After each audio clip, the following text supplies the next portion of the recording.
Avant d'être venu au centre d'accueil, quel était le problème? Le problème était dans ma vie professionnelle parce que j'avais fini mes études, j'avais un bac+5 en diplomatie négociation stratégique, mais je ne trouvais pas d'emploi. J'avais les études, mais aucune porte ne s'ouvrait.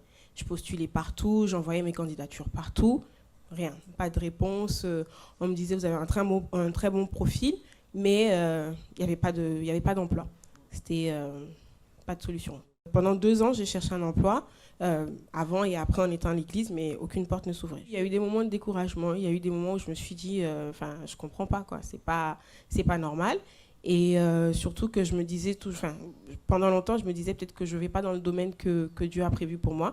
Donc un coup, je me disais, mais c'est pas normal parce que je ne peux pas chercher comme ça pendant autant de temps et ne pas trouver peut-être que j'ai un autre talent caché, que j'arrive pas à mettre la main dessus, que c'est peut-être ça et que c'est pas vraiment ce que Dieu a prévu pour moi. Je faisais les chaînes de prière, mais ce qui annulait, entre guillemets, les chaînes de prière, c'était justement cette idée de penser que c'était peut-être pas dans la bonne direction que j'allais. C'est de pas me cibler, en fait, jusqu'à ce que je me dise, non, j'ai fait des études pour ça, et c'est ce que j'aime faire, donc ça peut pas être un autre plan X ailleurs, c'est vraiment ce que j'ai étudié, ce que j'aime faire, et donc du coup, que je concentre ma foi sur ça. La dernière campagne d'Israël, là, je me suis dit, mon tour est arrivé. Je me suis dit que c'était pas, ça pouvait plus, 2013 pouvait pas se terminer comme ça, encore une fois. Et j'ai vraiment concentré ma foi. Là, je me suis dit, c'est ce que je voulais faire. Et il y a eu beaucoup de pensées négatives de personnes. Pour une fois que j'avais réussi à dominer moi-même et me dire non, c'était vraiment ce que je voulais faire. Là, c'était les gens qui me disaient, encore une fois, que c'était peut-être pas ça que je voulais faire, ou peut-être fallait que je quitte la France, que j'aille à l'étranger, que j'aurais plus de chance à l'étranger, ou qu'en France, ils étaient racistes, et que peut-être que ça n'allait pas marcher. Mais là, j'ai dit non. Là, ça n'allait pas marcher une fois de plus. Là j'ai bloqué.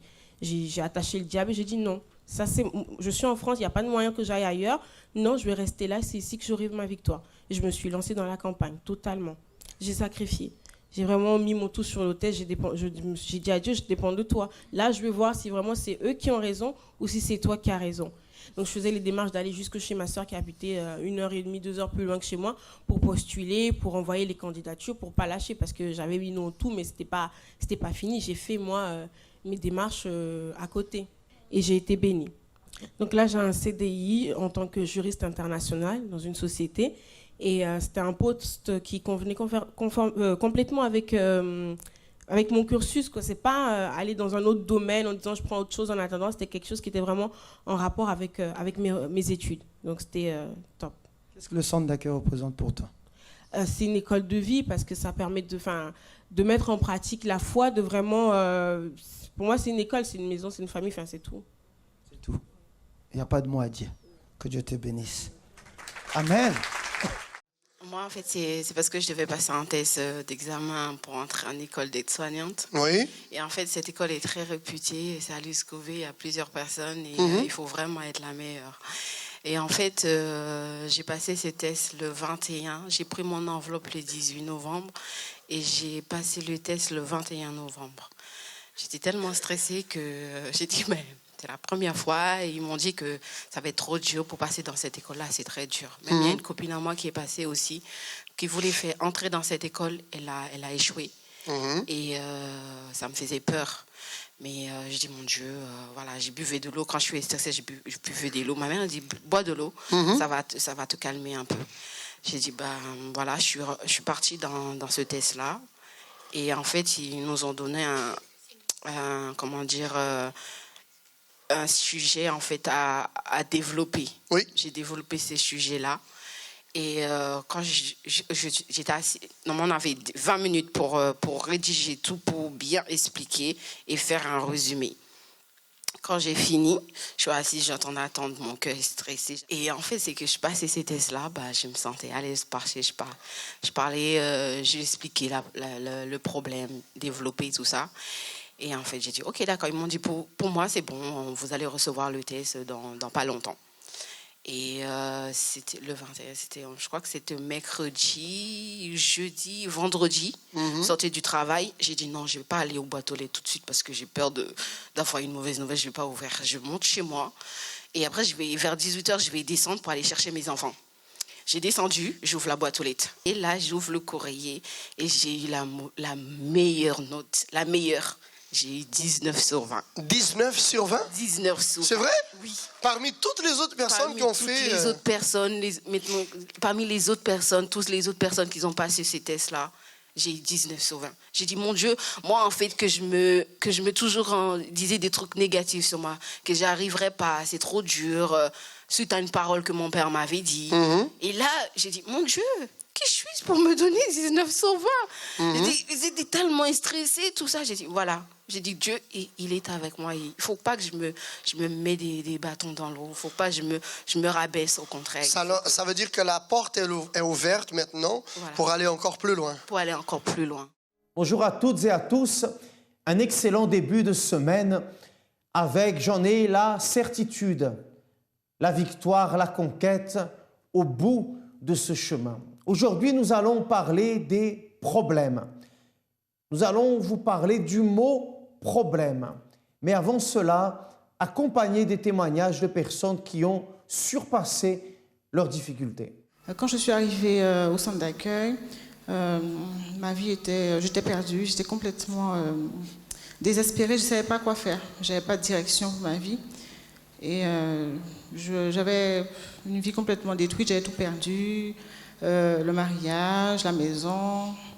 la religion, j'avais tout perdu. En fait, religion? Vous aviez une religion? Oui, j'étais dans une église depuis 14 ans. Et j'aimais Dieu, hein, comme tout le monde, pratiquement tout le monde. Mais je ne voyais pas le Jésus de la Bible. Je ne le voyais pas dans ma vie. J'ai étudié la Bible, je connaissais très bien la Bible. Je pouvais réciter des versets et puis me rappeler exactement les références. Mais votre vie était vie financière? Chaotique. Hein. De famille? Bon, très mauvaise. Ce que j'ai constaté quand je suis arrivée à l'église, la première fois que j'étais à l'église, j'ai dit c'est étrange.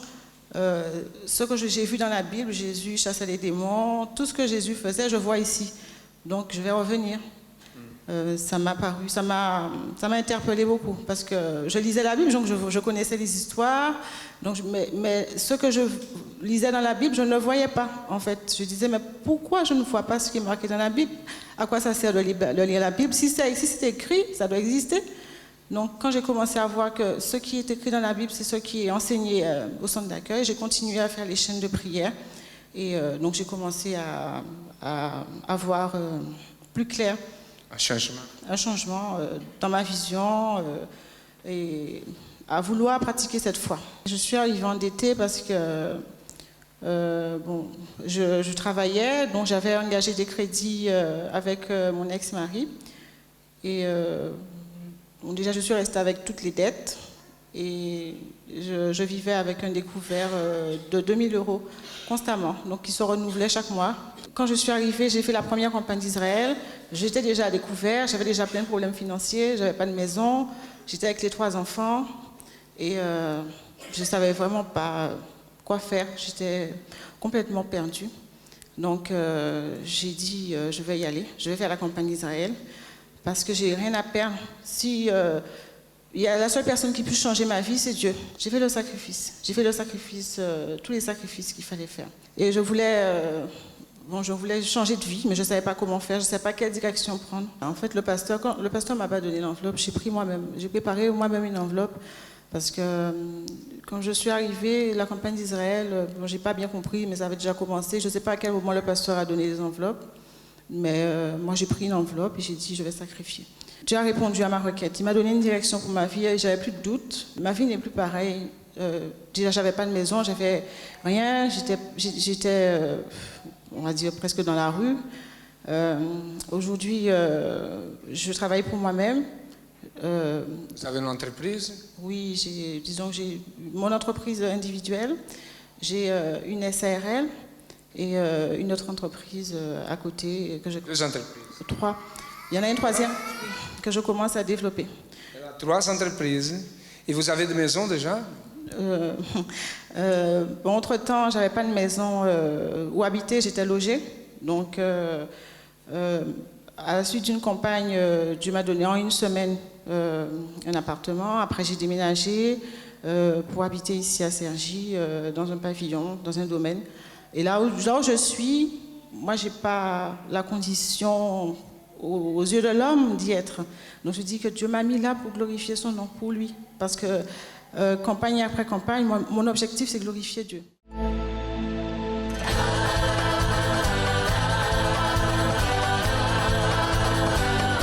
Nous avons tous des décisions à prendre. Certaines peuvent être banales comme choisir ce que vous allez manger ce soir ou quel cadeau vous allez offrir à votre mère pour son anniversaire. Mais d'autres décisions peuvent être à l'opposé, très décisives. Elles peuvent changer le cours de votre histoire. C'est exactement ce qui s'est passé avec Esther lorsqu'elle a pris la décision de mettre sa propre vie en péril pour changer l'histoire de son peuple. Depuis, chaque année, nous commémorons la fête de Purim qui a pour but de montrer l'acte qu'Esther a fait pour changer la vie de son peuple. Le Godlywood vous invite donc à participer avec nous lors de cette fête et à la célébrer avec nous. Donc nous vous invitons, jeunes, femmes, hommes, enfants, à venir le samedi 8 mars à 16h à Saint-Denis. Pour prendre votre ticket d'entrée, vous pouvez l'acquérir dans le centre d'accueil le plus proche de chez vous. Au plaisir, à bientôt.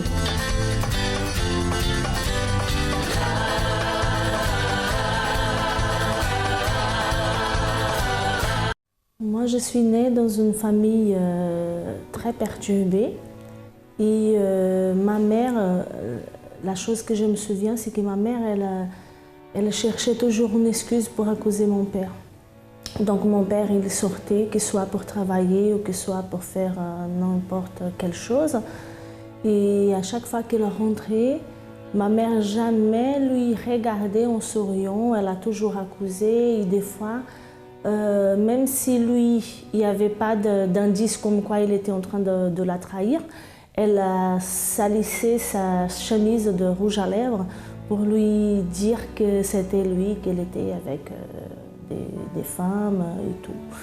Donc j'ai grandi comme ça, je voyais ma mère essayer de taper mon père, d'appeler la police pour dire que c'était lui qui l'a agressé. Mon père, il s'est séparé de ma mère quand j'avais l'âge d'11 ans.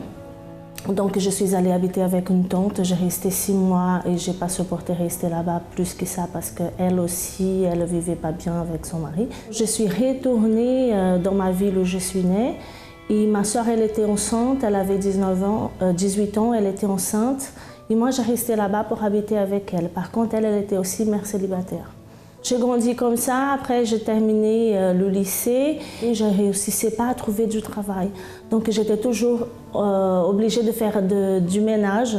Mais bon, je voulais quand même travailler dans un travail, on va dire mieux que faire les ménages toute ma vie. Mais bon, non, les portes elles étaient complètement fermées et je ne pouvais pas. Quand je suis arrivée au centre d'accueil, pour moi, ma vie, elle était normale, comme une vie de n'importe quelqu'un. J'avais envie de me suicider, j'avais ma vie complètement bloquée parce qu'à chaque porte que j'ai frappée, elle était toujours fermée. J'avais l'impression qu'il n'y avait même pas de porte. Mais moi, je ne me rendais pas compte. Donc pour moi, tout était normal. Des fois, j'ai pleuré, j'ai appelé ma sœur, j'ai pleuré. Des fois, j'arrivais même pas à parler avec elle tellement j'ai pleuré. Mais jusqu'à là, pour moi, c'était normal. Je ne dormais pas non plus. Je ne voulais même pas rester en train de parler avec mes enfants. Des fois, je lui virais de ma chambre parce que je voulais rester toute seule. Et c'était ainsi que j'ai arrivé au centre d'accueil. En voyant les témoignages des gens qui avaient une vie détruite et que tout a changé dans leur vie, donc je me suis dit, tiens, j'ai essayé autant de portes et rien n'a marché. J'avais déjà 30 et quelques ans à l'époque, donc je me suis dit, tiens, je vais essayer parce que j'ai tout essayé dans ma vie et ça n'a pas marché, donc là, ça va marcher. Donc j'ai participé des réunions du dimanche.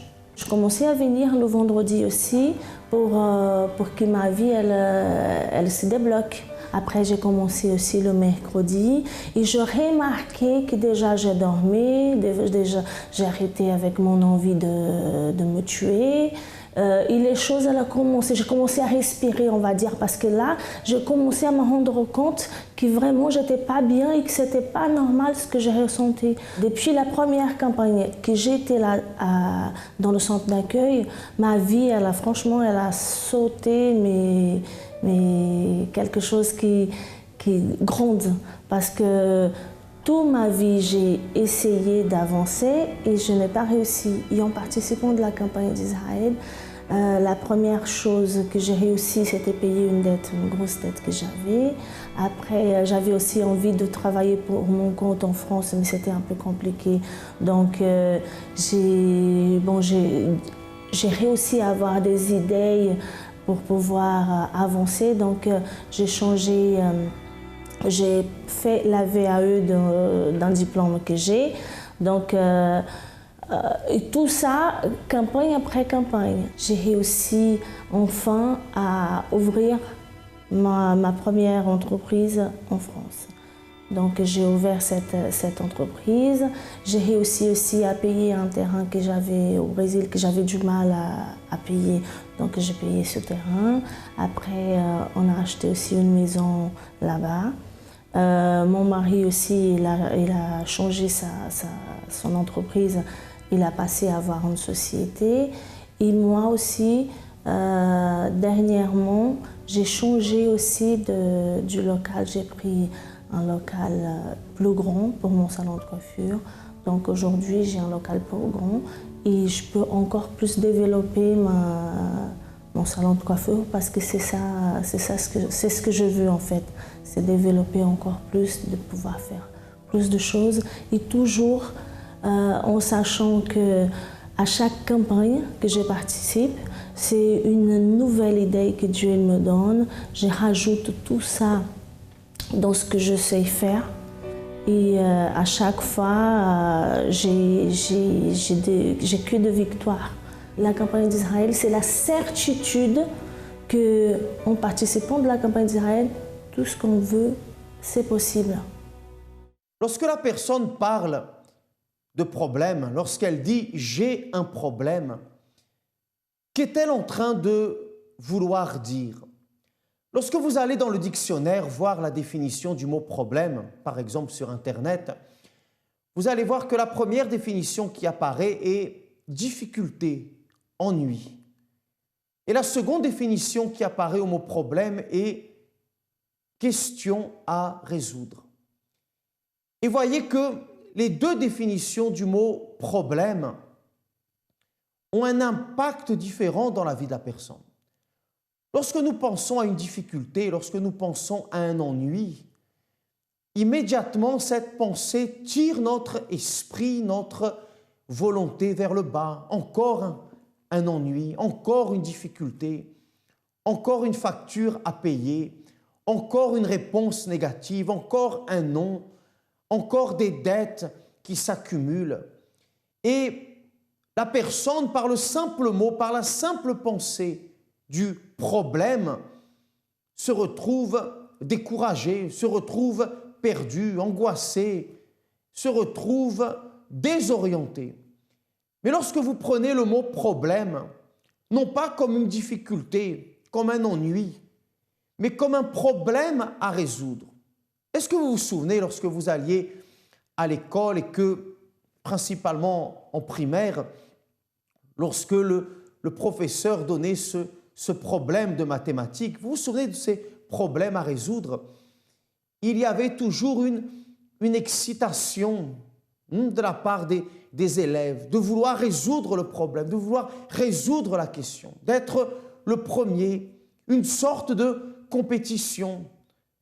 Et c'est ainsi que nous devons voir nos problèmes, non pas comme une difficulté, non pas comme un ennui, mais comme simplement une question à résoudre. Lorsque vous dites « j'ai un problème »,« ah, j'ai une dette »,« je ne trouve pas de travail », alors ce n'est pas une difficulté seulement, c'est une question à résoudre. Comment vais-je résoudre cette question, le manque de travail, le manque de clients?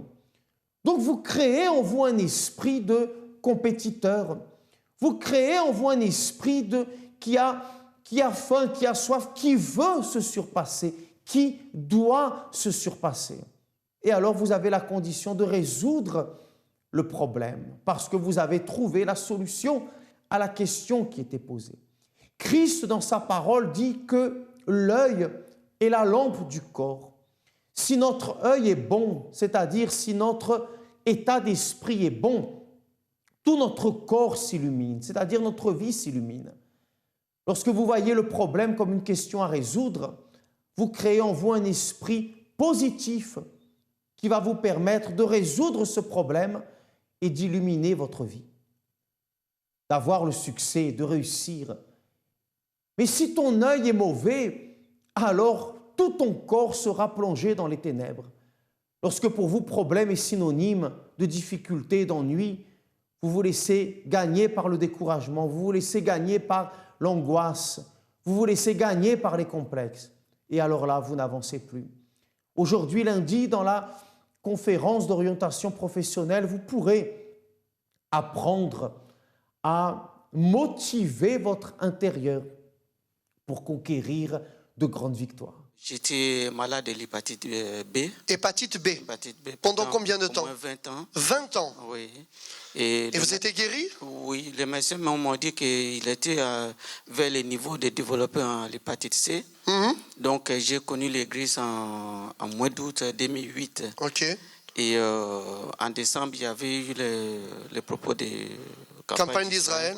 Mais je ne comprenais pas trop, donc je n'ai pas fait. Mais en 2009, j'ai fait ma première participation et c'est là où j'étais guéri. Guéri. Et même quand j'étais à l'hôpital, le médecin qui m'a traité, qui m'a suivi à l'hôpital Sapatier, il était étonné. Il était complètement étonné. Parce qu'il ne comprenait pas Oui, parce que moi-même, j'ai caché ça à ma famille pendant toutes ces années-là. Oui. Il me voyait tout le temps fatigué. Je suis devenu noir, mes yeux rouges tout le temps. Donc, moi-même, à un moment donné, je me commençais à me sentir léger. Oui. Et c'est là où le médecin m'a dit d'aller faire les tests. Et même quand je lui ai donné les résultats après, il m'a demandé d'aller faire encore... Faire à nouveau. Il ne comprenait pas qu'il n'y avait plus rien. Non. Guéri totalement. Guéri totalement. Il y a eu d'autres bénédictions? Il y a eu d'autres bénédictions. C'est-à-dire, avant, j'habitais dans le 94 à Fontenay-sous-Bois. J'ai demandé la nationalité française. Et après, j'ai quitté pour venir à Villeneuve-la-Garenne. Donc, j'étais convoqué à la préfecture de Créteil. Donc, quand j'étais avec les documents qu'ils m'ont demandé, ils ont refusé, ils m'ont dit non, qu'il faut que j'aille demander à Nanterre parce que je ne suis plus dans les 94. Donc, j'ai fait une nouvelle demande il y a 2 ans. Mais les gens autour de moi que je connaissais, ils ont eu au bout de 7 mois, 6 mois et tout. Donc, même ma famille commence à me dire non, il n'y a que les pays francophones qui ont les droits, nous, on n'a pas, et tout ça. J'ai dit ben non. Déjà, il y avait un examen de la culture française, tout ça, que j'ai fait. Et j'ai eu l'examen. Oui. Donc, voilà. Et puis, au mois de septembre, je suis venu vous voir, ici même. Et j'ai demandé une prière parce que... Par rapport à la situation. À la situation. Et aussitôt, vous m'avez dit de sacrifier. Bon, là, j'étais d'accord, mais en partant de chez moi, j'ai hésité. J'ai dit non, je ne peux pas parce que je voulais aller au pays l'année prochaine. Ouais.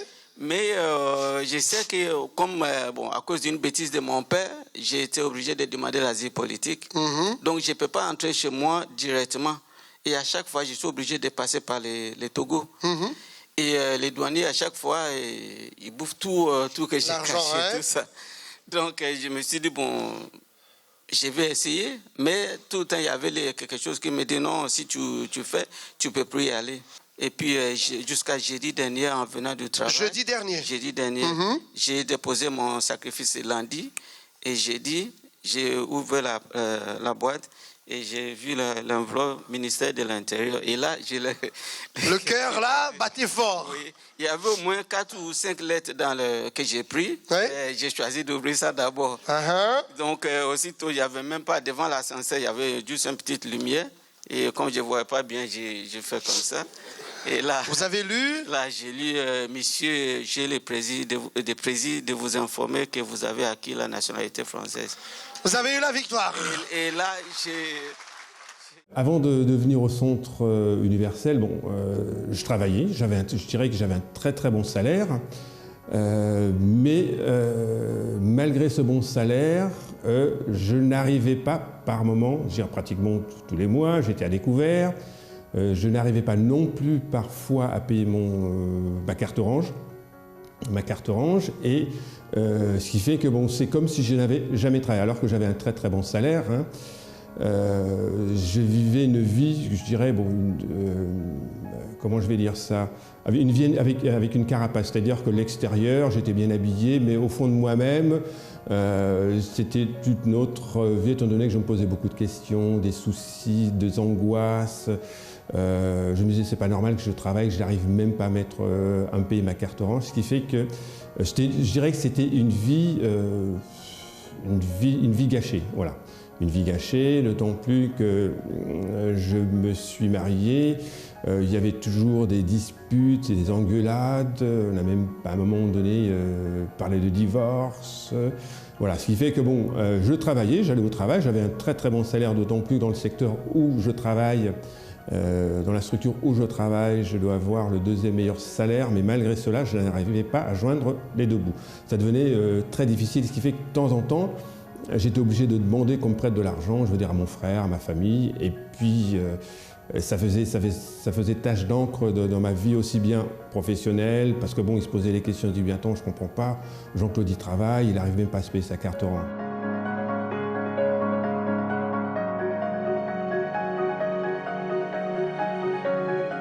Il est vrai que je lisais la Bible, j'ai toujours ma Bible dans mon sac, mais il y a des passages de la Bible que je ne comprenais pas. Et j'ai demandé à rencontrer quelqu'un qui est venu, à l'époque j'habitais Saint-Michel-sur-Orge, qui est venu nous parler de Dieu, avec moi et mon épouse. Hein. Et je lui ai dit que moi ce que je veux c'est rencontrer vraiment Dieu. Et je lui disais que j'ai été dans 2 ou 3 églises, mais bon, voilà. Il me dit, écoutez, je vous donne, c'est à ce moment-là que ce monsieur m'a donné le Summer, j'ai lu le Summer, et puis je suis venu, c'était un lundi, et de là, de fil en aiguille, les choses ont commencé à se mettre en place. Ça ne s'est pas mis en place du jour au lendemain, il y a eu, comment dirais-je, des tribulations, il y a eu des batailles, il y a des moments où je baissais les bras, mais je sentais qu'il y avait, j'avais cette foi qui me disait continue à lutter, continue à lutter. J'ai participé à pratiquement toutes les campagnes, je donnais ma dîme et mes offrandes, ce qui fait que les choses petit à petit ont commencé à se mettre en place. Je devais, bon, c'est à l'époque où je devais, je dirais, des sous aux impôts. À l'époque, je ne travaillais pas, je devais des sous aux impôts et je leur devais à peu près un peu plus de 4 000 ou 5 000 euros. D'accord ? Ils avaient fait une saisie sur mon salaire, tous les mois ils ponctionnaient une certaine somme. Et il y a, je crois que c'est le mois dernier, j'ai été un peu surpris d'ailleurs qu'ils ne me prélèvent pas cette somme. Je demande à ma direction ne me répond pas. 2 jours après, je reçois un courrier comment dirais-je, des services des impôts qui me dit écoutez, monsieur Maville, ben on stoppe les saisies. Non seulement on stoppe les saisies, mais on vous doit de l'argent. Je dis ah bon? Et je pensais qu'il plaisantait. Je dis mais vous êtes sûr? Il me dit écoutez, monsieur Maville, on stoppe les saisies, on vous doit de l'argent. Et bien je suis rentré un soir comme ça à la maison, je trouve une lettre des impôts, je dis oh là là, ça recommence encore avec les impôts. Et j'ouvre l'enveloppe et en fin de compte, ils m'ont remboursé 500 euros. Ce qui fait que je me dis, parce que bon, moi j'avais confié ça à Dieu, je dis bon, Seigneur, c'est vrai que je dois, voilà, je paierai ma dette. Mais je continuais quand même à prier, à confier mes soucis, mes problèmes à Dieu, sans pour autant me poser des questions. Je me levais le matin, je confiais à Dieu, je partais au travail, voilà, ça se passait normalement, je donnais ma dîme, mes offrandes. Ce qui fait que là, les impôts, je ne leur dois plus rien. Non seulement je ne leur dois plus rien, mais c'est eux qui m'ont donné de l'argent. Je vais passer normalement au tribunal lundi dernier, le 17 juin, au tribunal d'instance d'Evry, sur une affaire qui date de plus de 10 ans. 2-3 jours avant, je reçois un courrier de mes adversaires disant que monsieur Maville, vous nous avez remboursé, vous ne nous devez plus rien. Alors que normalement, je leur devais 8 000 euros. Du jour au lendemain où j'ai commencé à donner ma dîme tous les mois et mes offrandes, j'ai vu les choses commencer à évoluer dans ma vie, aussi bien professionnelle, parce que bon, on m'a confié des responsabilités. Sur ma vie financière, ça va beaucoup mieux, j'arrive à payer mes dettes, ce qui n'était pas le cas avant. Et là, je vous dirais que je viens de créer une société de création de site internet. Et là, on commence à voir, cette société a été créée il y a 1 mois. Dieu m'ouvre les portes petit à petit. Je ne désespère pas, j'ai foi en lui, je lui ai confié ma vie. Je ne dis pas que tout va être facile, parce qu'il est dit lui-même, on va rencontrer des tribulations. Mais on doit le mettre au-dessus de tout. Et c'est ce que je fais. C'est le fait de le mettre au-dessus de tout me permet non seulement de combattre mes ennemis et de rester debout. Bien, tout dépend de l'état d'esprit dans lequel vous vous trouvez. Vous qui êtes découragés, vous qui avez déjà baissé les bras, vous avez l'opportunité aujourd'hui d'apprendre et à avoir une vision différente. Participez à l'une de nos réunions. L'adresse s'affiche sur le bas de votre écran ou vous pouvez nous joindre à travers la ligne AMI 24 heures, le 01 53 35 85 12. Pour plus d'informations, notre site internet est également à votre disposition, le www.centredaccueil.net. Changez votre vision, changez votre manière de voir les choses et vous changerez le reste également. Excellente journée, à demain.